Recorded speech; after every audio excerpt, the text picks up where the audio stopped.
أعوذ بالله من الشيطان الرجيم بسم الله الرحمن الرحيم Assalamu alaikum dear viewers. Welcome to Jameel TV. Once again we are here to study the overview of the commentary of Surah 108 Al-Kauthar, meaning abundance.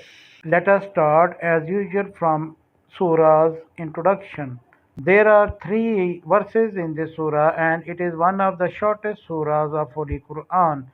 The surah gives good news and comfort that Allah's message will prevail and the enemies of the truth will be losers. Surah Al-Kauthar celebrates the abundant blessing given to Prophet Muhammad sallallahu alaihi wasallam. Kauthar symbolizes boundless richness found in his prophethood, the Quran, and the global embrace of Islam. The surah emphasizes pure worship of Allah, rejecting idolatry in all aspects of life. It predicts the failing influence of the Prophet ﷺ's opponents compared to his enduring impact on history. This underscores the transient nature of falsehood and the lasting power of the faith and goodness. In essence, the surah underscores Allah's truth as eternal, rendering those who oppose it as liars in the grand scheme of divine judgment, wherefrom surah took its name. This surah takes its name from the first verse. أعوذ بالله من الشيطان الرجيم إنا أعطيناك الكوثر. Indeed, we have granted you, O Muhammad sallallahu alaihi wasallam, Al-Kawthar. Period of revelation. Ibn Marduya has cited Hazrat Abdullah bin Abbas radiallahu anhu, Hazrat Abdullah bin Az-Zubair radiallahu anhu, and Hazrat Aisha radiallahu ta'ala anha as saying that this surah is Makki. Kalbi and Muqatil also regard it as Makki, and the same is the view held by the majority of commentators. But Hazrat Hassan Basri, Ikrimah, Mujahid, and Qatada regard it as Madani.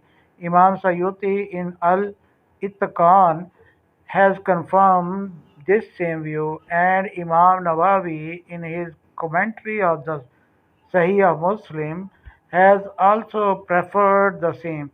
The reason for this assumption is the tradition which traditionalists of the rank of Imam Ahmad, Muslim, Abu Dawud, Nasai, Ibn Abi Shayba, Ibn al-Mundhir, Ibn Marduya, Bahaki, and others have related from Hazrat Ans bin Malik radiallahu anhu saying the Holy Prophet sallallahu alaihi wasallam was among us. In the meantime he dozed. Then he raised his head, smiling according to some traditions. The people asked what for he was smiling. According to others, he himself told them that a surah had just been revealed to him. Then, with Bismillahir Rahmanir Rahim, he recited Surah Al Kauthar.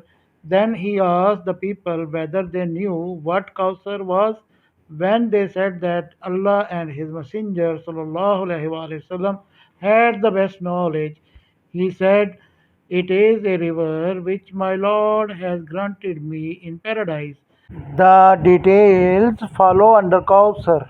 The basis of the reasoning from this tradition for this surahs being Madani is that Hazrat Ans belonged to Medina, and his saying that this surah was revealed in his presence is a proof that it was Madani. But in fact, in the first place, from this same Hazrat Ans, Imam Ahmad Bukhari, Muslim, Abu Dawud, Tirmidhi, and Ibn Jarir have related the traditions which say that this river of paradise, Al Kawthar, had been shown to the Holy Prophet ﷺ on the occasion of Miraj ascensions. And everyone knows that Miraj had taken place at Makkah before the Hijrah. Secondly, when during the Miraj, the Holy Prophet ﷺ had not only been informed of this gift of Allah Almighty, but also shown it There was no reason why Surah Al-Kauthar should have been revealed at Medina to give him the good news of it. Thirdly, if in an assembly of the companions, the Holy Prophet himself had given the same news of the revelation of Surah Al-Kauthar, which Hazrat Ans has mentioned in his tradition, and it meant that that surah had been revealed for the first time, then it was not possible that well informed companions like Hazrat Aisha radiallahu anha, Hazrat Abdullah bin Abbas radiallahu ta'ala anhu, and Hazrat Abdullah bin Zubair should have declared this surah to be a Makki revelation, and most of the commentators also should have regarded it as Makki. If the matter is considered carefully, there appears to be a flaw in the tradition from Hazrat Ans radiallahu ta'ala anhu, in that it does not say what was the subject under discussion in the assembly in which Holy Prophet ﷺ gave the news about Surah Al-Kauthar. It is possible that at that time the Holy Prophet ﷺ was explaining something. In the meantime, he was informed by revelation that that point was further explained by Surah Al-Kauthar, and he mentioned the same thing, saying that surah was revealed to him just then. Such incident did take place on several occasions, on the basis of which the commentators have opined about certain verses that they were revealed twice. This second revelation, in fact, meant that the verse had been revealed earlier, but on some later occasion, the Holy Prophet ﷺ's attention was invited to it by revelation for the second time. In such traditions, the mention of the revelation of a certain verse is not enough to decide whether it was revealed at Mecca or Medina, and when precisely it was revealed.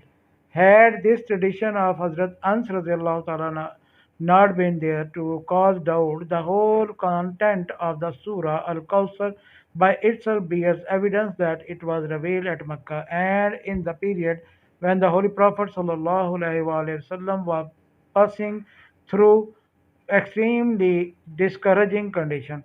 Historical background.